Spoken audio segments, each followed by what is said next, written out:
This video is presented by Voiceover Article.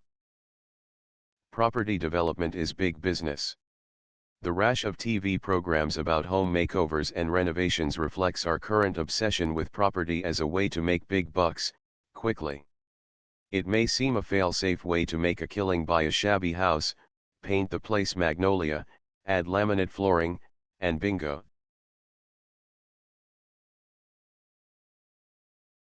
In reality, of course, property development means a lot of hard work, and involves a certain degree of risk. Many developers will have more than one property on the go at once, and to cover repayments can end up being an expensive business. If you factor in the time it takes to renovate a property, then advertise and sell it, it adds up to several months when you will have to be paying out on a mortgage. Not only that, but the fact that rates for commercial property are generally higher than for residential mortgages, and it can be a costly period indeed. Other reasons you may require a commercial mortgage is if you are buying business premises or buy-to-let property. For all of these needs, you will want to keep your monthly outgoings as low as possible.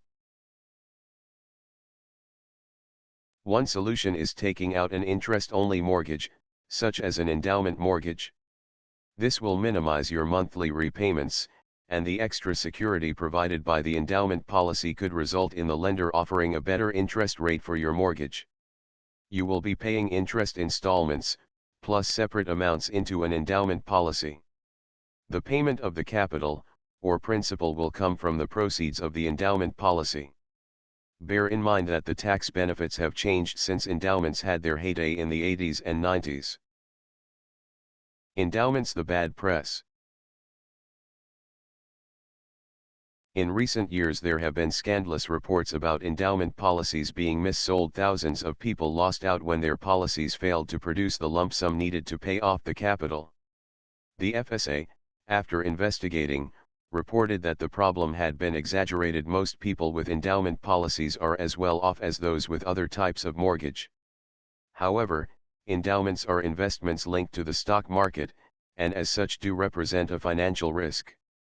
Insurance companies were forced to pay compensation to some investors who had received bad advice when they took out an endowment policy.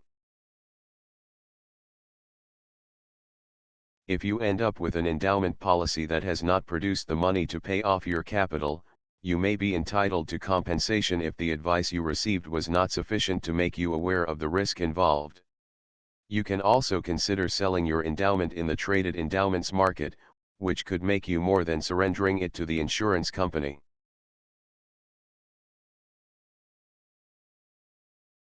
This video is presented by Voiceover Article.